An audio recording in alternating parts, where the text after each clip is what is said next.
Hello दोस्तों, स्वागत है मेरे एमएल पॉलिटी ज्ञानम के एपिसोड 2 में।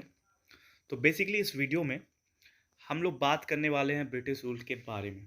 ठीक है। तो बेसिकली ब्रिटिशर्स ने हमारे ऊपर नियर अबाउट 200 ईयर्स तक राज किया था, रूल किया था। और बात की जाए तो कुछ ऐसे ईयर्स हैं जो ब्रिटिशर्स के लिए टर्निंग पॉइंट ईयर्स के रूप में कहा जा सकता है। तो इस वीडियो में हम उन टर्निंग ईयर्स के बारे में जानेंगे और उनसे रिलेटेड जो इवेंट्स हुए थे उसके बारे में जानेंगे। तो सबसे पहले बात करते हैं ईयर 1600 की। ठीक है। तो ईयर 1600 में ईस्ट इंडिया कंपनी का अराइवल होता है हमारे इंडिया में।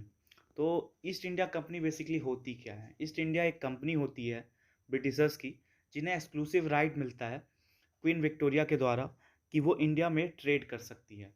तो इसका मतलब क्या होता है? इसका मतलब ये होता है कि इन ईस्ट इंडिया कंपनी के अलावा कोई भी दूसरी ब्रिटिश कंपनी इंडिया में जाके ट्रेड नहीं कर सकती। यानी किसी को भी ब्रिटिश में कोई भी सामान मंगाना है तो वो ईस्ट इंडिया कंपनी के थ्रू ही मंगाना पड़ेगा। तो इस तरह से 1600 में ईस्ट इंडिया कंपनी का अराइवल होता है इंडिया में। फिर धीरे धीरे जो ईस्ट इंडिया कंपनी होती है वो सोशल और पॉलिटिकल अफेयर में इंडिया के इंटरफेयर करने लगती है। तो बेसिकली जो ईस्ट इंडिया कंपनी थी एक ट्रेडिंग कंपनी थी, और ट्रेडिंग कंपनी के दो मेन इंपॉर्टेंट रीज़न होते हैं सोशल और पॉलिटिकल अफेयर में इंटरफेयर करने के। अब वो दो इंपॉर्टेंट रीज़न क्या हो सकते हैं? पहला प्रॉफिट और दूसरा डेवलपमेंट। ऐसे ट्रेडिंग कंपनी वो ज़्यादा से ज़्यादा प्रॉफिट चाहती है। ठीक है। और ऐसे और ज़्यादा से ज़्यादा डेवलपमेंट यानी ज़्यादा से ज़्यादा अपनी इंफ्रास्ट्रक्चर बिल्ड करना चाहती है कि उसकी प्रॉफिट मैक्सिमाइज हो सके। तो हो सकता है कि उस टाइम कई सारे उनको प्रॉब्लम्स होती हों, या वो जिस हिसाब से प्रॉफिट कमाना चाहते हों या ट्रेड करना चाहते हो उस तरह से कर नहीं पाते हों। तो उनके कई सारे इंटरफ्रेंस होते थे उस टाइम के जो किंग्स रहते थे और उस टाइम के जो नेटिव सिटीजन्स रहते थे, यानी जो इंडिया के लोग होते थे। तो उस वजह से जो ईस्ट इंडिया कंपनी थी वो धीरे धीरे इंडिया के सोशल और पॉलिटिकल अफेयर्स में इंटरफेयर करने लगी। ठीक है। फिर बात आती है ईयर 1757 की। तो ये एक बहुत इंपॉर्टेंट ईयर है। इस ईयर में ईस्ट इंडिया कंपनी को दीवानी राइट मिल जाता है बंगाल, बिहार और बॉम्बे टेरिटरी का। अब इसका मतलब क्या है इसको समझते हैं। दीवानी राइट क्या होता है इसको समझते हैं। तो दीवानी राइट का मतलब होता है कि they have exclusive right over revenue and civil matters. ठीक है। तो उनको राइट मिल जाता है रिवेन्यू का और सिविल मैटर्स का। तो राइट ओवर रिवेन्यू का क्या मतलब है? कि राइट ओवर रिवेन्यू का मतलब ये है कि जो भी टैक्स इन टेरिटरीज के द्वारा कलेक्ट किया जाएगा वो ईस्ट इंडिया कंपनी के द्वारा देखा जाएगा। ठीक है। तो यानी ये जो टैक्स कलेक्शन का जो जिम्मेदारी है अब वो ईस्ट इंडिया कंपनी के हाथ में है। ठीक है। और वो उस हिसाब से उस टैक्स का यूज़ भी कर सकती है।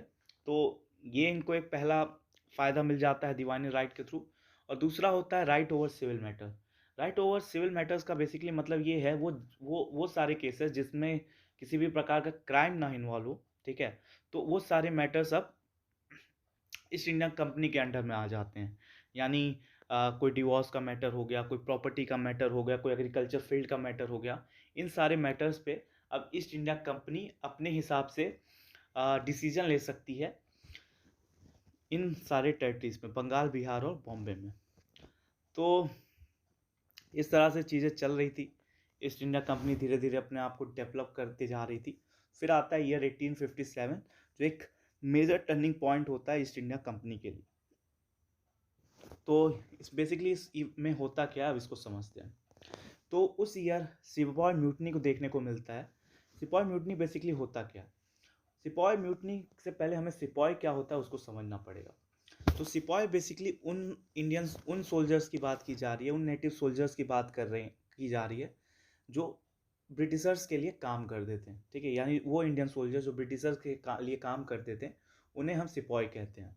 तो पहले ये जो सिपॉय थे ये काफ़ी प्राइड फील करते थे। ठीक है। मतलब आपके 1800 के अराउंड ये काफ़ी प्राइड फील करते थे ब्रिटिशर्स के लिए काम करने पे। ठीक है।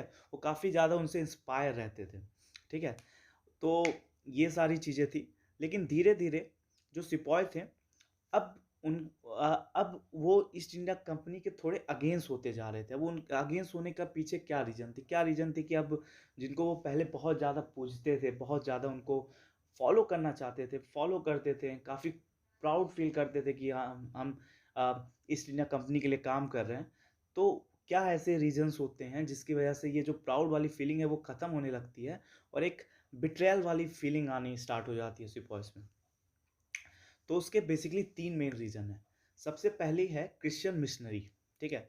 तो ये देखा गया कि जो क्रिश्चियन मिशनरीज़ थे उनका इंडिया में आना बहुत ज़्यादा बढ़ गया था। तो उनका आने के पीछे उस टाइम ये अफ़वाह उड़ी थी या वो इस टाइम ये गॉसिप उड़ रही थी कि ये क्रिश्चियन मिशनरी इसलिए आ रहे हैं कि वो ज़्यादा से ज़्यादा लोगों को क्रिश्चियन में कन्वर्ट कर सकें, यानी हिंदू और मुस्लिम जो भी हैं इंडिया के उनको क्रिश्चियन में कन्वर्ट कर सकें। तो जब ये बात सिपॉय को पता चली कि वो हमें हमारे रिलीजियस से अलग करना चाहते हैं, यानी हमें क्रिश्चियन में कन्वर्ट करना चाह रहे हैं, तो वो धीरे धीरे एक रीज़न बना सिपॉय का ब्रिटिशर्स के खिलाफ होने का। फिर सेकंड आता है डॉक्ट्रिन ऑफ लैब्स। अब ये डॉक्ट्रिन ऑफ लैब्स क्या है इसको समझते हैं। तो लॉर्ड डेलहौसी ये गवर्नर जनरल रहते हैं ईस्ट इंडिया कंपनी के, गवर्नर जनरल रहते हैं आपके ब्रिटिश के फ्रॉम 1848 टू 1856, ठीक है? तो जब ये गवर्नर जनरल रहते हैं तो ये एक डॉक्ट्रिन लाते हैं, ठीक है? मतलब एक नियम कानून लाते हैं। तो उस डॉक्ट्रिन में ये कहते हैं कि अगर कोई किंग ऐसा है, ठीक है? कोई किंग ऐसा है जो मर जाता है और उसका कोई मेल हायर नहीं, यानी कोई उसका बेटा नहीं है, तो उसका जो किंगडम है वो ऑटोमेटिकली कंट्री के हाथ में चला जाएगा, ठीक है? यानी अगर कोई भी ऐसा किंगडम है जिसका राजा मर जाता है और उसका कोई बेटा नहीं है, तो वो किंगडम जो है वो डायरेक्टली ईस्ट इंडिया कंपनी के पास चला जाएगा। तो इस डॉक्ट्रिन का यूज़ करके ब्रिटिशर्स ने कई सारे टेरिटरी को उस टाइम एनेक्स किया था। जैसे सतारा 1848 में, संबलपुर 1850 में, उदयपुर 1852 में, नागपुर 1853 में, झांसी 1854 में और फाइनली अवध 1856 में। तो उस टाइम लोगों के मन में ये फीलिंग आ रही थी कि ये धीरे-धीरे हमारे जो महाराजा हैं, राजा हैं, उनको हटाते जा रहे हैं और अपने कैप्चर करने जा रहे हैं। तो वो भी एक बिट्रेयल का रीज़न बना कि एक जो शक था कि क्रिश्चियन मिशनरी आ रहे हैं, हमें क्रिश्चियन में कन्वर्ट कर पाएँगे, और तो वो जो शक था वो और भी ज़्यादा बढ़ने लगा इस डॉक्ट्रिन की वजह से कि हमारे राजाओं को हटाते जा रहे हैं, यानी इनका पक्का कुछ प्लान है कि हमें पूरी तरह से हमारे कल्चर और रिलीजन को ख़त्म करने पे ये तुले हुए हैं। ठीक है? फिर उसके बाद जो सबसे बड़ा रीज़न बनता है इस पूरे एक्टिविटी का, इस पूरे इवेंट का, वो होता है ग्रीस कार्ट्रिज। अब ये ग्रीस कार्ट्रिज क्या है उसको समझते हैं। तो सबसे पहले कार्ट्रिज क्या होता है इसको समझते हैं, ठीक है? तो बेसिकली जो बड़ी-बड़ी गन्स होती थी ब्रिटिशर्स के टाइम की, ठीक है? तो उस गन में जो बुलेट यूज़ होती थी उसको कार्ट्रिज कहा जाता था, ठीक है? तो ये जो कार्ट्रिज है वो अच्छे से फिट हो सके आपके गन में, तो उसके लिए उसमें ग्रीस लगाया जाता था, ठीक है? तो grease grease basically fat substance होता है, ठीक है? मतलब वो समझ लीजिए ऑयल की तरह होता है, ठीक है? फैट होता है, ऑयल की तरह होता है, उसको लगाया जाता है वो कार्ट्रिज पे, ताकि जो कार्ट्रिज है उसका फ्रिक्शन कम हो सके और वो आसानी से गन में घुस सके, गन में फिट हो सके, ठीक है? और उसका यूज़ किया जा सके। तो उस टाइम क्या होता था कि अगर आपको कार्ट्रिज यूज़ करना है तो जैसा फ़ोटो में देख सकते हैं कि उस कार्ट्रिज को यूज़ करने से पहले उसको दाँत से दाँत से उसको निकालना पड़ता था, ठीक है? दाँत से उसको निकाल के, जैसा फ़ोटो में दिख रहा है, तब उसका यूज़ कर सकते थे, ठीक है? तो उस टाइम ये अफ़वाह उड़ी थी कि ये जो ग्रीस है, जो कि कार्ट्रिज में यूज़ हो रहा है, वो काऊ और पिग के फैट से बना है, ठीक है? और काऊ और पिग जो थे, वो दोनों हिंदू और मुस्लिम के रिलीजियस में बहुत सेक्रेड माने जाते थे, यानी बहुत उनकी पूजा की जाती थी और बहुत उनका एक उनके प्रति एक भगवान की तरह, मतलब एक रिलीजियस काफ़ी ज़्यादा उनसे अटैच थे लोग, ठीक है? तो उस वजह से जब लोगों को पता चलता है कि मतलब जो ग्रीस है वो काऊ काऊ और पिग के फैट से बना है, तो लोगों में गुस्सा आ जाता है, लोग मना कर देते हैं कि हम इसका यूज़ नहीं करेंगे, क्योंकि अगर इसको यूज़ करेंगे तो ये कि एक तरह से हो जाएगा कि हम अपने धर्म के खिलाफ जा रहे हैं, धर्म के अगेंस्ट जा रहे हैं, ठीक है?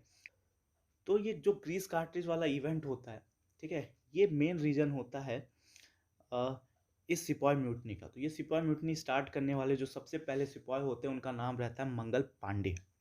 तो मंगल पांडे ब्रिटिश रेजिमेंट के एक सिपॉय रहते हैं जो 1857 में मना कर देते हैं ईस्ट इंडिया कंपनी के इस ग्रीस कार्ट्रिज को यूज़ करने से।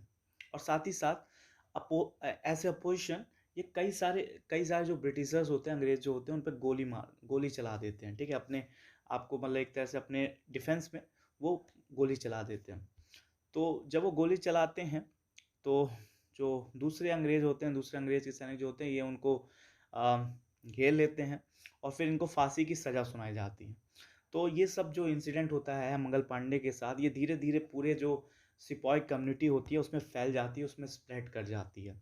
और धीरे धीरे जो लोग होते हैं उनके अंदर ये जो फ्रस्ट्रेशन होता है Krishna masonry, doctrine of lab और कार्ट्रिज की तरह, वो एक तरह से काफ़ी ज़्यादा हीटअप हो जाता है और लोग डिसाइड करते हैं कि अब एक होने की ज़रूरत आ गई है, अब एक होना पड़ेगा और अब जो ये ब्रिटिशर्स हैं इनको यहाँ से भगाना पड़ेगा। तो ऐसे रिज़ल्ट क्या होता है, 1857 में फर्स्ट वॉर ऑफ इंडिपेंडेंस होता है, ठीक है? यानी जितने सिपाही होते हैं वो ब्रिटिशर्स के खिलाफ यानी ईस्ट इंडिया कंपनी के खिलाफ जंग छेड़ देते हैं, ठीक है? तो इस तरह ये इवेंट होता है और ये काफ़ी मेजर इवेंट होता है। इसमें बहुत बड़ा पार्टिसिपेशन देखने को मिलता है इंडिया के लोगों का, इसलिए इसे फर्स्ट वॉर ऑफ इंडिपेंडेंस भी कहा जाता है, ठीक है? तो ये इंसिडेंट जब 1857 का होता है, तो जो ब्रिटिश पार्लियामेंट होती है वो डिसाइड करती है कि अब वो जो ईस्ट इंडिया कंपनी के पास जो कंट्रोल है इंडिया का ट्रेड करने का, वो पूरा कंट्रोल जो है वो ब्रिटिश पार्लियामेंट ले लेगी। यानी जो ईस्ट इंडिया कंपनी इंडिया पे रूल कर रही है, अब वो ख़त्म हो जाएगा। ब्रिटिश पार्लियामेंट जो है अब डायरेक्टली रूल करेगी ईस्ट इंडिया कंपनी पे, ठीक है? तो इस तरह से British parliament east India company से कंट्रोल छीन लेती है और अपने पास डायरेक्ट कंट्रोल ले लेती है, ठीक है? तो इस तरह से 1857 से जो ईस्ट इंडिया कंपनी ऐसे टेरिटोरियल पावर इंडिया पे राज करती है, वो उससे छीन लिया जाता है और वो कंट्रोल दे दिया जाता है ब्रिटिश पार्लियामेंट को, और ब्रिटिश पार्लियामेंट डायरेक्टली अपने रिप्रेजेंटेटिव के थ्रू ईस्ट इंडिया कंपनी पे रूल करती है। तो 1857 से पहले जो ब्रिटिशर्स के मेन ईस्ट इंडिया कंपनी के जो रिप्रेजेंटेटिव थे उनको गवर्नर जनरल कहा जाता था। तो इस जब ब्रिटिश पार्लियामेंट वो कंट्रोल ले लेती है तो वो उस पोजीशन को चेंज करके वाइसरॉय बना देती है। तो वाइसरॉय बेसिकली डायरेक्ट रिप्रेजेंटेटिव होता है ब्रिटिश पार्लियामेंट का, जो ब्रिटिश पार्लियामेंट के बिहाफ पे सारे फैसले लेता है, सारे नियम कानून फॉलो करता है, ठीक है? तो इस तरह से 1857 के इस रिवॉल्ट के बाद, फर्स्ट वॉर ऑफ इंडिपेंडेंस के बाद, ये पूरा कंट्रोल ब्रिटिश पार्लियामेंट के पास चला जाता है। फिर फाइनली ईयर आता है 1947 का। ये वो ईयर होता है जो इंडिया के लिए बहुत मायने रखता है। इंडिया को इस ईयर में आज़ादी मिलती है, लेकिन साथ ही साथ इस ईयर में एक ऐसी भी इवेंट होती है जो बहुत ही ज़्यादा दर्दनाक होता है, और वो होता है पार्टीशन। इंडिया जो होता है दो पार्ट में डिवाइड हो जाता है, एक इंडिया और एक पाकिस्तान, ठीक है? तो इस तरह फाइनली हमें ब्रिटिशर से आज़ादी मिल जाती है, फाइनली हम ब्रिटिशर से अलग हो जाते हैं, ठीक है?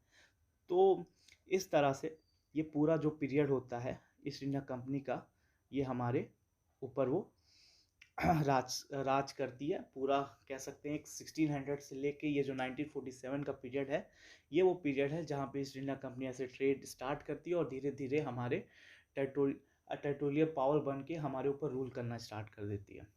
तो ये जो भी डेटा दिया है उसके बेसिस पे हम कह सकते हैं जो ब्रिटिश का रूल है हम उनको दो पार्ट्स में डिवाइड कर सकते हैं।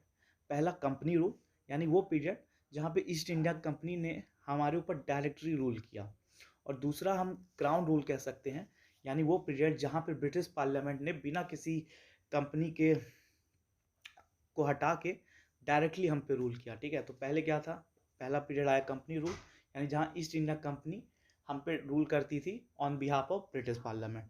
फिर दूसरा रूल आता है क्राउन रूल, यानी जो ईस्ट इंडिया कंपनी वाला फैक्टर है वो हट जाता है और ब्रिटिश पार्लियामेंट हम पे डायरेक्टली रूल करने लगती है। During the rule Britishers had many rules and regulation, ठीक है? तो अब क्या होता है, जब कोई भी कंपनी, कोई भी अगर राजा होता है या कोई भी होता है तो कई सारे रूल्स और रेगुलेशन बनाता है। इसी तरह ब्रिटिशर्स ने जब हम पे रूल किया तो उन्होंने भी कई सारे रूल्स और रेगुलेशन बनाए ताकि वो इंडिया को कंट्रोल कर सके, ठीक है? तो वो जो रूल्स और रेगुलेशंस हैं उनका जो इन्फ्लुएंस है हमारी कॉन्स्टिट्यूशन और हमारी पॉलिटी दोनों पे बहुत बड़ा है, ठीक है? हम काफ़ी ज़्यादा उन रूल्स और रेगुलेशन से इन्फ्लुएंस हुए हैं। यानी अगर हमें इंडियन पॉलिटी को बेटर अंडरस्टैंड करना है तो हमें वो रूल्स और रेगुलेशन जो है उनको बेटर समझना पड़ेगा। तो नेक्स्ट वीडियो में हम क्या करने वाले हैं, हम उन रूल्स और रेगुलेशंस के बारे में पढ़ने जा रहे हैं जो ब्रिटिशर्स ने कंपनी रूल के अराउंड और क्राउन रूल के अराउंड लाया था, ठीक है? तो अगले टॉपिक से हम स्टार्ट करेंगे उन सारे नियम और कानून का, उन रूल्स और रेगुलेशन का जो कंपनी रूल और क्राउन रूल के पीरियड में आया, ठीक है? तो आज के इस वीडियो के लिए बस इतना ही। अब हम स्टार्ट करेंगे अपना वीडियो अगले अगले लेक्चर से। ठीक है, तो आप प्लीज़ बने रहिए और ज़्यादा से ज़्यादा लोगों को इस वीडियो को शेयर करें। ठीक है, इस वेब सीरीज़ के बारे में बताएं।